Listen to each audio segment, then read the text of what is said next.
Baik, assalamualaikum warahmatullahi wabarakatuh. Jumpa lagi bersama saya Agus Rindi Rahmatsyah untuk mata kuliah Arsitektur Komputer. Hari ini kita masuk ke pertemuan kelima ya. Jadi pertemuan kelima ini kita membahas tentang sistem komputer. Nah, di sini kalau kita lihat sistem komputer itu terdiri daripada 3 komponen utama, di mana pada pertemuan sebelumnya juga pernah saya singgung ya atau sudah pernah saya jelaskan bahwa 3 komponen utama daripada sistem komputer itu ada 3. Yang pertama adalah prosesor, CPU, kemudian memori, di mana memori itu ada 2 kategori ya, ada memori primer dan juga memori sekunder. Yang ketiga adalah peralatan masukan atau keluaran, atau disebut dengan I/O device ya, input output device. Di mana yang namanya input output itu seperti contohnya printer, monitor, keyboard, mouse, dan modem, dan banyak sekali yang lainnya ya. Speaker juga termasuk, masuk ke masukan atau keluaran juga, termasuk input output device juga. Nah, selanjutnya kita akan membahas tentang masalah modul I/O. Piranti tidak langsung dihubungkan dengan bus sistem komputer. Alasannya kenapa? Yang pertama adalah bervariasinya metode operasi piranti peripheral sehingga tidak praktis apabila sistem komputer harus menangani berbagai macam sistem operasi. Kemudian yang kedua adalah kecepatan transfer data piranti peripheral umumnya lebih lambat daripada laju transfer data pada CPU maupun memori. Karena kenapa? Karena piranti peripheral ini sumbernya dari prosesor atau CPU.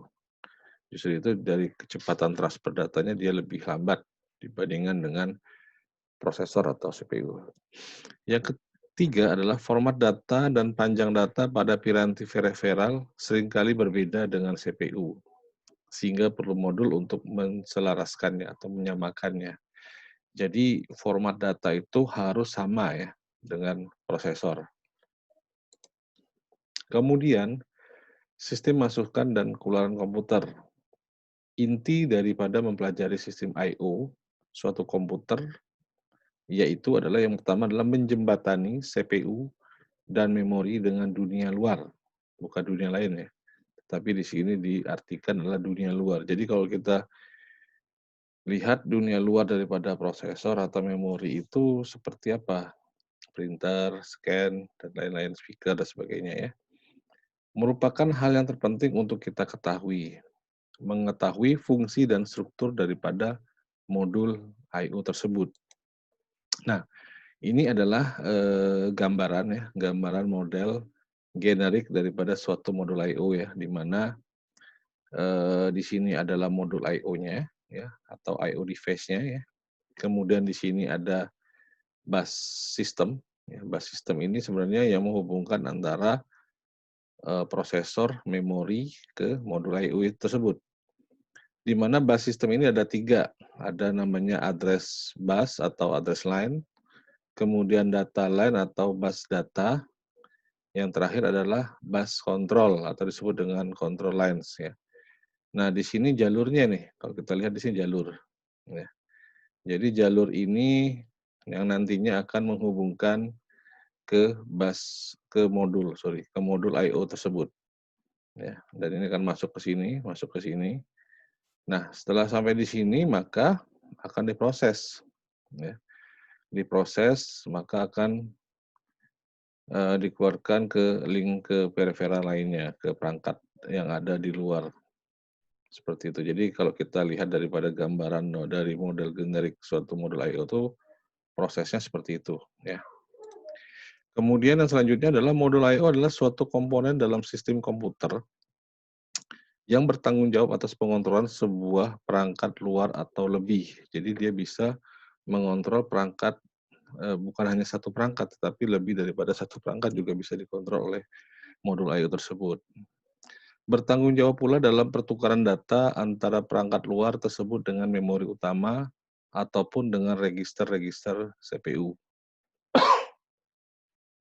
Yang selanjutnya adalah antarmuka internal dengan komputer, di mana CPU dan memori utama. kemudian antarmuka dengan perangkat eksternalnya untuk menjalankan fungsi-fungsi pengontrolan. Jadi fungsi-fungsi yang akan transfer datanya, baik itu data yang akan dibaca maupun data yang akan ditulis. Seperti itu ya. Nah, di sini ada penjabaran tentang fungsi daripada modul I/O. Yang pertama adalah kontrol dan timing. Kedua adalah komunikasi CPU. Ketiga adalah komunikasi perangkat eksternalnya. Jadi perangkat internal akan berkomunikasi dengan perangkat eksternal ya, seperti printer, scanner, dan sebagainya. Kemudian yang keempat adalah data buffering, ya, atau pembufferan data. Yang terakhir adalah deteksi kesalahan atau deteksi error. Ini sebenarnya yang menjabarkan daripada kesalahan daripada perangkat ya. Nanti akan kita jelaskan.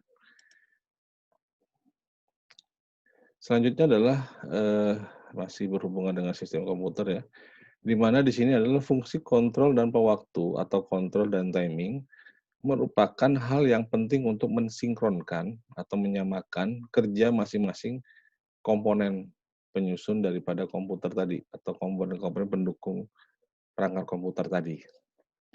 Dalam sekali waktu, CPU berkomunikasi dengan satu atau lebih perangkat dengan pola tidak menentu, jadi ngacak. Ya, jadi CPU bisa berkomunikasi dengan perangkat tersebut.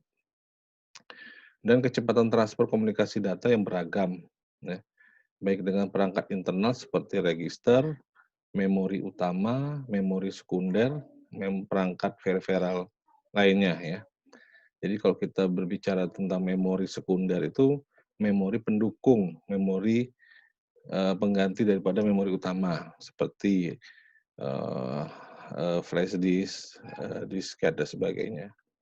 Kemudian proses tersebut bisa berjalan apabila ada fungsi kontrol dan pewaktuan yang mengatur sistem secara keseluruhan. Jadi pewaktu ini adalah untuk mengatur proses jalannya atau proses yang terjadi antara pertukaran data tadi, seperti itu ya.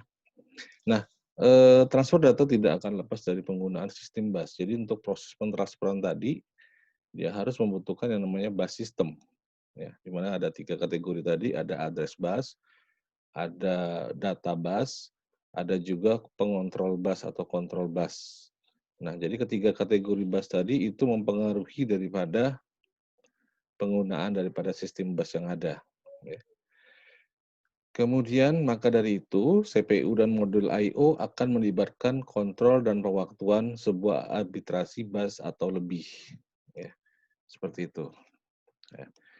Selanjutnya adalah langkah-langkah pemindahan data dari peripheral ke prosesor CPU melalui sebuah perangkat ya, I/O, ya, modul I/O. Ya. Di mana di sini adalah permintaan dan pemeriksaan status perangkat dari CPU ke modul I/O. Ya. Jadi permintaan dan pemeriksaan status dari perangkat dari CPU ke modul I/O. Yang kedua adalah modul I/O memberikan jawaban atas permintaan daripada CPU. Jadi CPU menunggu instruksi daripada atau jawaban daripada I/O untuk dia melakukan suatu pengaksesan data atau suatu perintah selanjutnya. Ya. Apabila perangkat eksternal telah siap untuk transfer data, maka CPU akan mengirimkan perintah ke modul I/O. Jadi dia kalau seandainya perangkat eksternal telah siap, maksudnya eksternal seperti kayak printer, kemudian scanner itu sudah siap untuk menerima data, maka dia akan mereport, ya, melalui modul I/O itu ke prosesor atau CPU, maka dia sudah bisa menerima data atau melaksanakan suatu perintah. Nah, kemudian modul I/O akan menerima paket data dengan panjang tertentu dari peripheral tadi. Selanjutnya, data dikirim ke CPU setelah diadakan sinkronisasi panjang data. Jadi disamakan dulu panjangnya, kira-kira sudah oke, maka data tersebut akan ditransfer oleh modul I/O. Sehingga paket-paket data dapat diterima oleh CPU dengan baik. Jadi data yang dari modul I/O itu dikirimkan ke prosesor atau CPU itu akan diterima oleh CPU dengan, baik pakai data tersebut. Sehingga bisa melaksanakan suatu pertukaran data dengan baik juga, ya. Itu adalah langkah-langkah pemindahan datanya. Selanjutnya adalah, eee, proses fungsi daripada komunikasi antar CPU dan modul I/O, ya. Command decoding ya, di mana di sini adalah modul I/O menerima perintah-perintah dari CPU yang dikirimkan sebagai sinyal untuk bus control. Ya, jadi bus control ini fungsinya adalah mengontrol daripada proses-proses yang akan dilakukan. Misalnya sebuah modul I/O untuk disk dapat menerima perintah, read sektor atau scan format ID atau format disk dan lain-lain ya. Kemudian data di sini adalah pertukaran data antar CPU dan modul I/O melalui bus data, ya. Data, akan dikirim melalui format, ke CPU dengan modul I/O dengan bus data, ya, dari bus sistem ke bus datanya.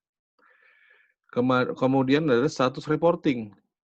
Jadi reporting di sini adalah pelaporan, report, ya, kondisi status modul I/O, umumnya berupa status kondisi, busy, atau ready. Ya, jadi kondisinya sebenarnya kalau kita konversikan ke biner juga sama ya, satu atau nol atau nol satu. Jadi, busy, sibuk, sibuk itu berarti dia, datanya yang akan masuk, tunggu dulu, ya. Sampai proses itu tidak busy, tidak sibuk, maka data bisa masuk, ready dia, ya. Tapi selama kondisi data tersebut, status tersebut masih kondisinya sibuk, maka data tidak bisa diproses, harus menunggu dulu, ada proses waiting, ya, wait. Ya, tetapi kalau misalnya data tersebut atau status tersebut sudah, bisa, maka data langsung bisa diproses. Nah, juga status bermacam-macam kondisi kesalahan atau error, ya. Kemudian address recognition ya, bahwa peralatan atau komponen penyusun komputer dapat dihubungkan atau dipanggil harus memiliki alamat yang unik, ya, alamat yang unik. Jadi apabila bisa dipanggil, dia harus mempunyai address atau alamat yang unik. Seperti contohnya, kalau kita berbicara dengan database ya, itu kalau data mahasiswa yang uniknya adalah apa? NIM ya, NIM. Kalau nama itu pasti sama, nama. Contoh misalnya nama Budi atau nama, Ahmad, mungkin satu kelas itu banyak sekali nama tersebut. Tetapi kalau yang namanya NIM, itu seluruh mahasiswa yang aktif itu NIM-nya pasti satu gitu loh, nggak mungkin, sama dengan yang lainnya. Walaupun namanya sama tapi NIM-nya pasti beda ya, seperti itu ya. Oke, selanjutnya adalah, kita teruskan, komponen penyusun komputer dapat dihubungi atau dipanggil maka harus memiliki alamat yang unik tadi yang saya bilang. Begitu pula pada perangkat peripheral, sehingga setiap modul I/O harus mengetahui alamat peripheral yang dikontrolnya. Jadi dia karena pengontrolan alamat perangkat itu banyak sekali, ya, otomatis kalau seandainya ada perangkat yang unik, itu harus bisa dideteksi terlebih dahulu, sehingga itu yang akan diproses gitu loh, ya. Oke, yang selanjutnya adalah buffering ya. Buffering pada slide sebelumnya sudah kita pernah singgung ya, di mana adalah tujuan utama adalah mendapatkan penyesuaian data sehubungan dengan perbedaan lajur transfer data dari perangkat peripheral dengan kecepatan pengolahan pada CPU, ya. Laju transfer data dari perangkat peripheral lebih lambat dari kecepatan prosesor atau CPU maupun media penyimpanan, ya. Jelas karena prosesor harus lebih cepat dari, proses-proses yang lainnya karena prosesor ini adalah otak daripada sistem. Ya, kalau seandainya prosesor lebih lambat dibandingkan, proses transfer datanya lebih lambat daripada perangkat lainnya, maka, lelet ya, otomatis yang namanya, perangkat komputernya tidak tidak tidak apa namanya, tidak sesuai gitu loh. Jadi prosesor harus kinerjanya harus lebih cepat dibandingkan dengan perangkat-perangkat lainnya di luar daripada prosesor atau CPU tadi. Seperti itu ya. Oke, selanjutnya adalah deteksi kesalahan.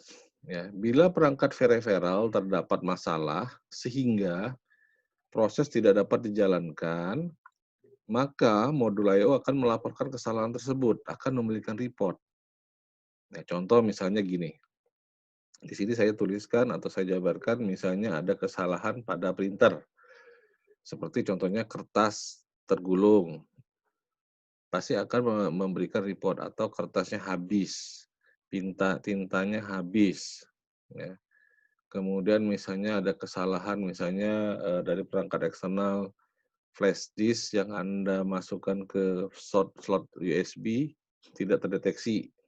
Pasti ada suatu message box atau memberikan suatu eh, apa namanya pemberitahuan ya yang menyatakan bahwa perangkat tersebut, perangkat yang Anda gunakan itu intinya tidak bisa digunakan atau terjadi suatu kesalahan pada perangkat tersebut ya. Nah, otomatis dengan adanya seperti itu, maka kita lebih tahu daripada apa namanya masalah-masalah yang ada di perangkat eksternal tadi ya. Seperti printer ya kertasnya tergulung, kemudian ada tinta dari perangkat tersebut habis, maka kita akan mengetahui dari laporan yang ada. Kemudian selanjutnya adalah teknik yang umum untuk deteksi kesalahan adalah penggunaan bit paritas ya. Nah, di sini adalah gambaran daripada skema perangkat peripheral ya. Nah, kalau kita lihat dari skema perangkat peripheral ini sebenarnya ini adalah suatu masih di dalam suatu modul I/O ya. Di mana di sini kalau kita bedah ya dalam suatu modul I/O tersebut ada suatu perangkat kontrol logikal ya. Di sini ada perangkat kontrol logika, kemudian di sini ada buffernya, kemudian ada namanya transducer. Nah, transducer ini fungsinya di perangkat modul I/O adalah untuk mengubah kondisi ya. Misalnya gini, mengubah kondisi saya ibaratkan mengubah kondisi eh, apa namanya seperti AC ya, listrik menjadi konversikan ke eh, per- eh, apa output daripada AC tadi dingin gitu. Itu adalah proses transducer ya. Televisi dari listrik menjadi tampilan gambar dan tampilannya suara, itu adalah transducer. Jadi transducer di sini adalah untuk mengubah dari kondisi yang satu ke kondisi yang lainnya, ya. Oke, kemudian kita lihat di sini adalah kontrol daripada modul I/O. Jadi kontrol daripada modul I/O ini masuk ke kontrol logika, kemudian dari situ akan dikonversikan atau memberikan status ke modul I/O, ya di mana data itu akan diproses dalam suatu modul I/O tadi, ya. Di situ ada buffer, ada transducer, ya, gitu. Nah, kemudian dari sini ya, dari sini ada panah, panah yang menuju masuk dan keluar. Nah, ini adalah data eh, yang akan dihubungkan ke perangkat peripheral lainnya, contoh printer, scanner dan sebagainya, ya. Seperti itu. Ini adalah skema dari perangkat pada perangkat peripheral.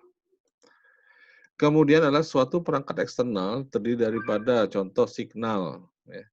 Signal ini menentukan fungsi-fungsi yang dilakukan oleh perangkat seperti mengirimkan data ke modul I/O, menerima data, jadi menerima respon ya, respon atau report status ya, membentuk fungsi kontrol tertentu ke perangkat tersebut, perangkat I/O tersebut.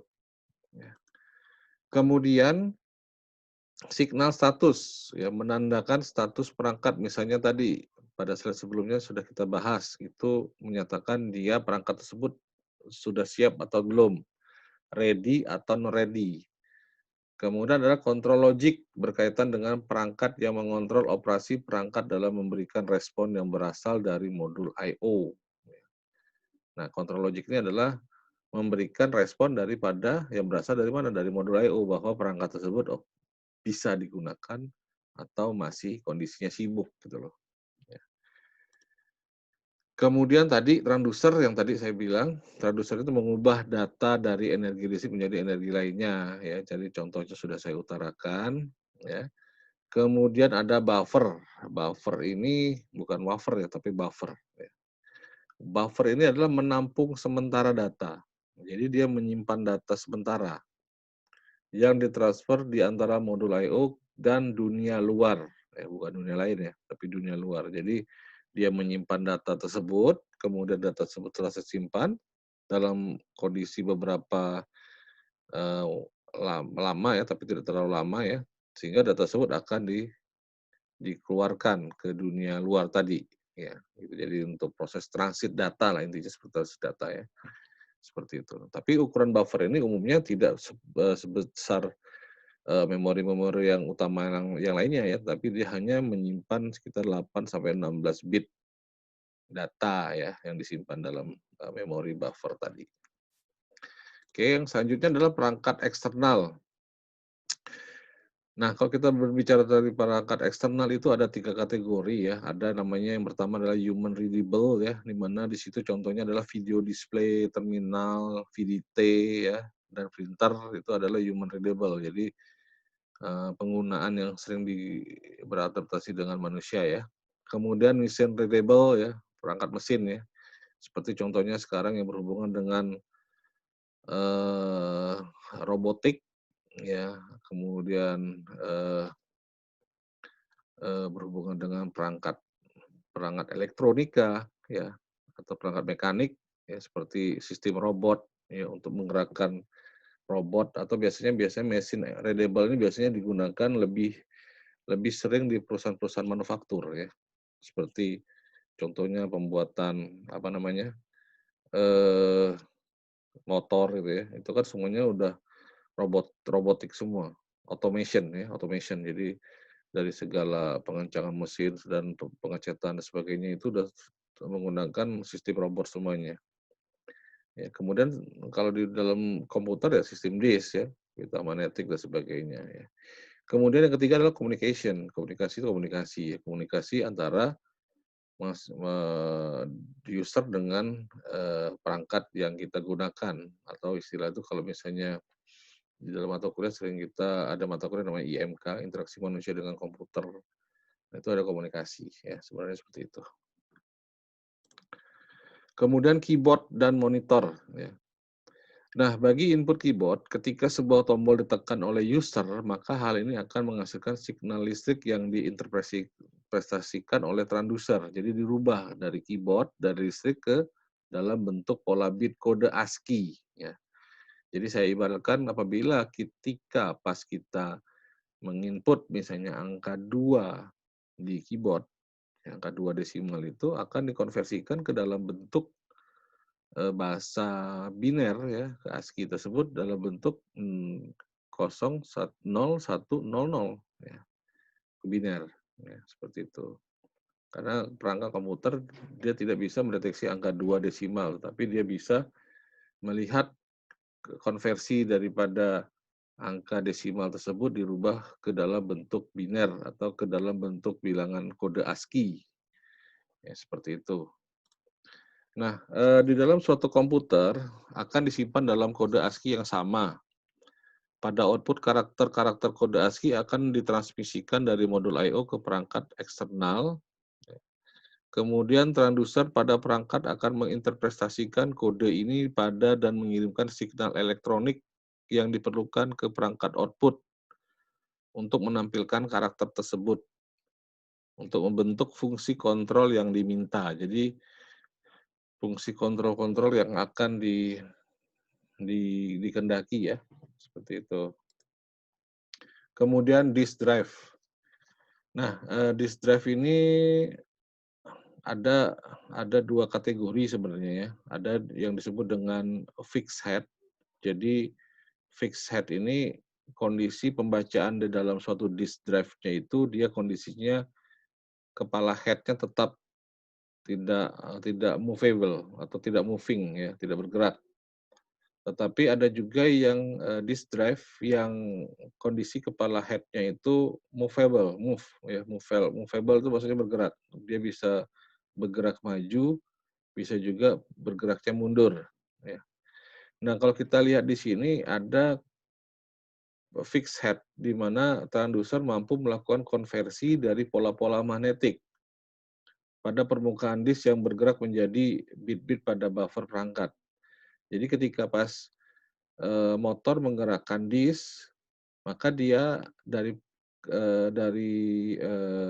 sinar laser atau, optik yang ada di disk tadi, dari kepala head tadi akan membaca isi daripada disk yang digerakkan tadi, gitu loh, ya. Kemudian kalau movable head ini dia sifatnya akan, bergerak disesuaikan dengan, lengan disk yang secara radial menjauhi dan mendekati permukaan disk. Jadi dia bergerak maju dan mundur ya. Itu ada motornya ya, motor servonya ya. Dan dia akan mendeteksi daripada data yang akan dibaca atau data yang akan di apa namanya, dilihat gitu loh. Nah, itu ada 2 jenis ya, ada 2 jenis daripada disk drive. Kemudian ada fungsi modul I/O ya, di mana di sini adalah modul I/O merupakan suatu entity di dalam suatu komputer yang bertanggung jawab atas pengontrolan sebuah perangkat eksternal atau lebih dan untuk pertukaran data antar perangkat-perangkat tersebut dengan memori utama dan atau register-register yang ada di prosesor atau CPU tersebut. Jadi fungsi modul I/O ini sebenarnya adalah untuk bertukarnya data antara perangkat eksternal ke prosesor yang ada di perangkat tersebut sebenarnya seperti itu ya. Nah, ini ada beberapa struktur modul I/O ya. Sebenarnya kalau kita membaca masalah struktur ini, eee, ada beberapa macam struktur ya. Ada struktur komputer, struktur yang ada di modul I/O ya. Nah, kalau kita lihat di sini modul I/O di sini berfungsi untuk memungkinkan prosesor dapat mengetahui perangkat dan yang jumlahnya banyak dengan cara yang sederhana. Berbagai macam modul I/O sering seiring perkembangan komputer ya, Intel 8255A ini sering disebut dengan PPI atau disebut dengan Programmable Peripheral Interface, ya. Bagaimanapun kompleksitasnya, suatu modul I/O terdapat kemiripan daripada struktur yang ada ya, struktur yang ada di perangkat tersebut. Nah, kalau kita lihat daripada blok diagram struktur modul I/O yang ada di sini, ini sebenarnya ini adalah gambaran daripada apa namanya, struktur modul I/O ya, di mana, di sini adalah antarmuka bus system-nya. Jadi ini adalah antarmuka di sini interface ya, penghubung antara jalur bus system ke modul I/O tersebut. Ada jalur data, ada jalur alamat, ada jalur pengontrolan atau pengendalian. Kemudian di sini sama ya, di sini adalah antarmuka periferalnya ya. Yang mengontrol, eksternalnya ke proses yang ada di luar daripada modul I/O tadi ya, seperti kayak printer, scanner, dan, apa namanya, keyboard dan lain-lainnya. Ini adalah proses pengontrolannya. Ada data ya, ini, panahnya adalah, masuk dan keluar ya. Jadi panahnya ada dua panah, ada 2 proses ya. Kemudian statusnya. Nah, statusnya dia mengirimkan ke sini, modul logic ini, bahwa statusnya apabila perangkat printer tadi udah ready, maka dia akan mengirimkan ke sini. Tetapi kalau dia masih busy juga sama, dia akan mengirimkan data tersebut masih sibuk ya. Pengontrolan ya sama, ini akan dari modul I/O akan mengontrol daripada perangkat yang ada di sini, ya. Data sama, ini sama, jadi prosesnya sama ya, sama. Kemudian di sini ada I/O logic-nya, ya, ini mengkonversikan, ya, mengkonversikan ke bilangan biner sebenarnya ya. Jadi prosesnya ready bahwa dia akan 1, busy 0 gitu, seperti itu ya. Nah, di situ akan dikontrol oleh register, maka akan disalurkan ke bus data yang ada gitu loh. Jadi bus-bus ini sebenarnya mengirimkan report daripada dari perangkat eksternal ke modul I/O, kemudian modul I/O akan atau memberikan informasi ke perangkat prosesor atau CPU, ya. Sehingga proses tersebut akan berjalan dengan lancar gitu, ya. Ini adalah, struktur daripada perangkat yang disebut dengan perangkat modul I/O tadi, ya. Oke. Yang selanjutnya adalah, struktur modul I/O, masih struktur modul I/O ya, di mana di sini adalah yang tadi yang sudah saya utarakan bahwa yang namanya antarmuka atau interface daripada modul I/O ke CPU ini, dia melalui yang namanya bus system, ya. Bus system ini ada tiga saluran. Yang pertama adalah saluran data atau disebut dengan bus data, saluran alamat atau address atau disebut dengan bus alamat atau address ya. Kemudian, saluran kontrol atau disebut dengan bus kontrol atau pengendali, ya. Jadi 3 bagian ini yang, apa namanya, yang lebih dominan, daripada bus system tadi. Kemudian bagian terpenting adalah blok logika I/O ya, yang berhubungan dengan semua peralatan antarmuka.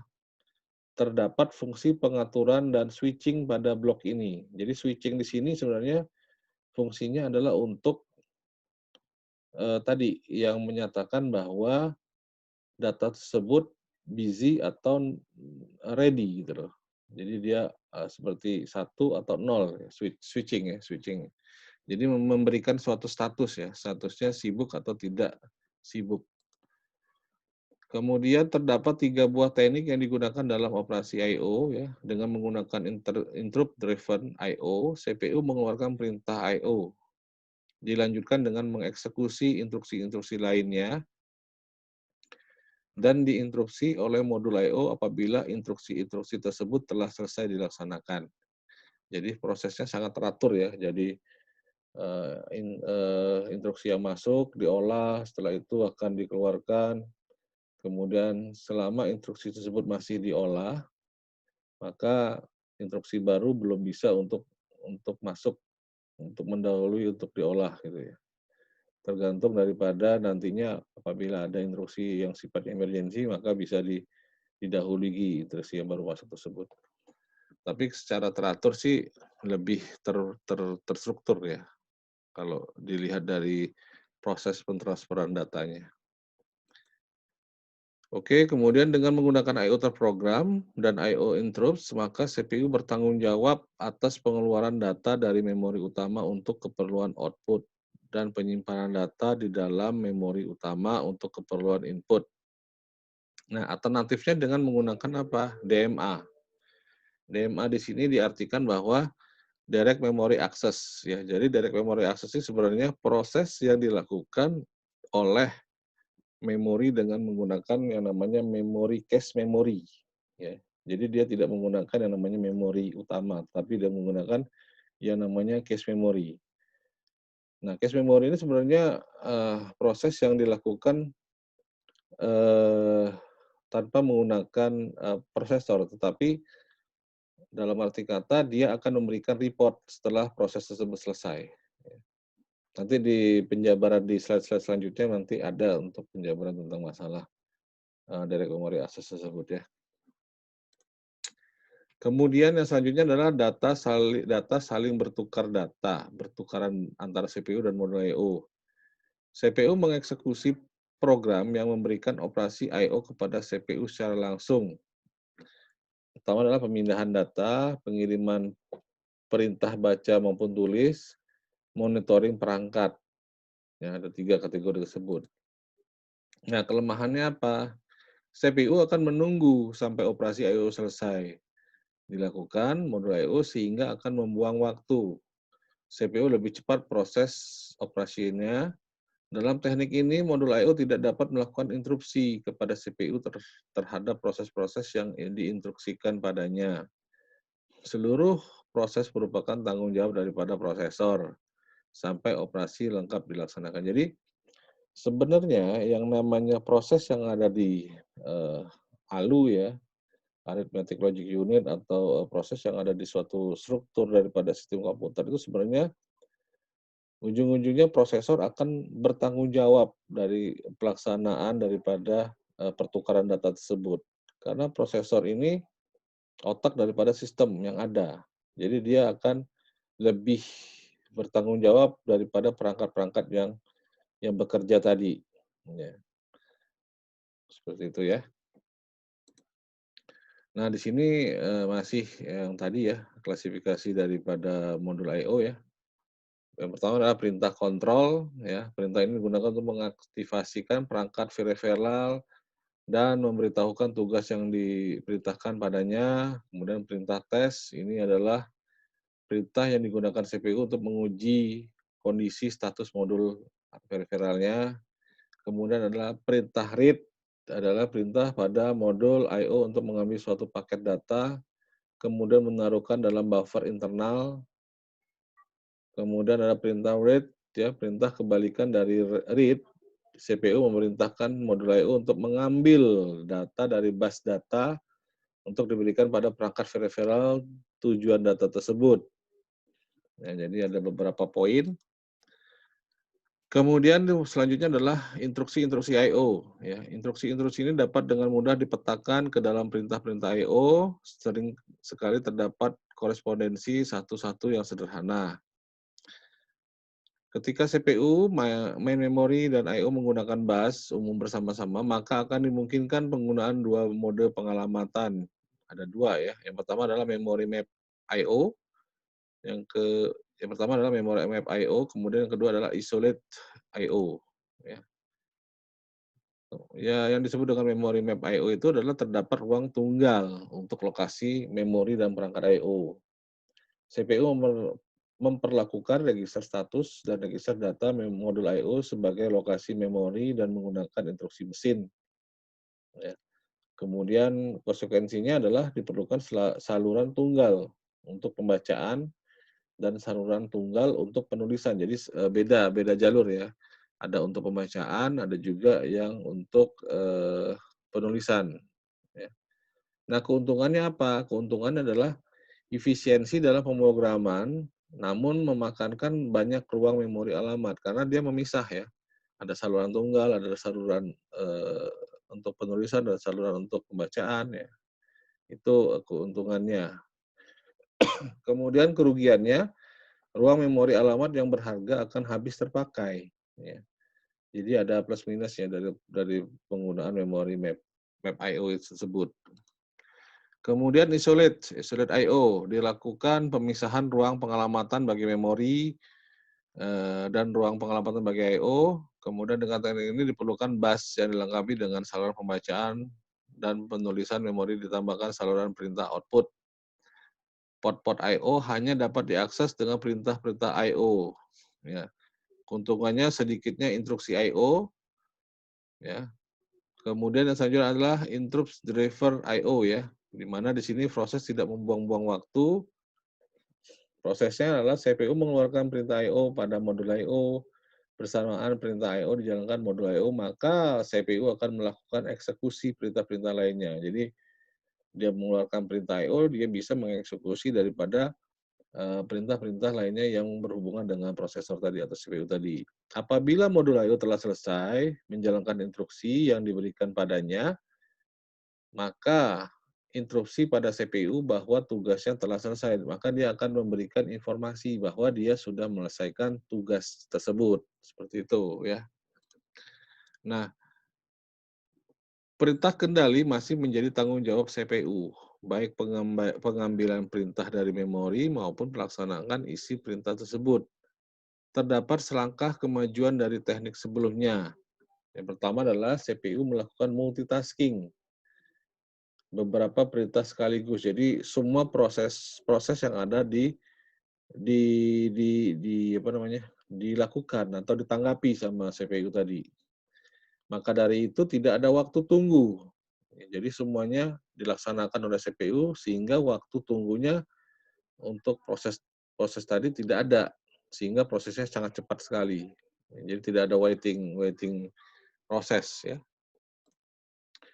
Kemudian cara kerja teknik interupsi di sisi modul I/O ya. Modul I/O menerima perintah, misalnya perintah baca, Modul I/O melaksanakan perintah pembacaan dari periferal dan meletakkan paket data ke register data. Kemudian modul mengeluarkan sinyal interupsi ke CPU melalui saluran kontrol. Modul menunggu datanya diminta prosesor. Ya. Kemudian modul meletakkan data pada bus data. Selanjutnya adalah modul siap menerima perintah selanjutnya. Itu masih berhubungan dengan teknik interupsi di sisi modul I/O. Kemudian masih lanjut ya, di sini adalah pengolahan interupsi saat perangkat I/O telah menyelesaikan sebuah operasi I/O. Perangkat I/O akan mengirimkan sinyal interupsi ke CPU, kemudian CPU menyelesaikan operasi yang sedang dijalankan. Setelah itu CPU memeriksa interupsi tersebut, CPU mempersiapkan pengontrolan transfer ke routing interupsi. Kemudian di sini ada status prosesor ya, dilihat statusnya seperti apa, kemudian lokasi interupsi berikutnya yang akan dieksekusi. Informasi tersebut kemudian disimpan dalam stack pengontrolan sistem. Ya. Kemudian pengolahan interupsi saat perangkat I/O telah menyelesaikan sebuah operasi I/O. Ya. Nah, di sini kalau kita lihat di sini ada namanya CPU akan menyimpan. Nah, ini sebenarnya yang ada proses ini sebenarnya ada di dalam suatu perangkat prosesor ya.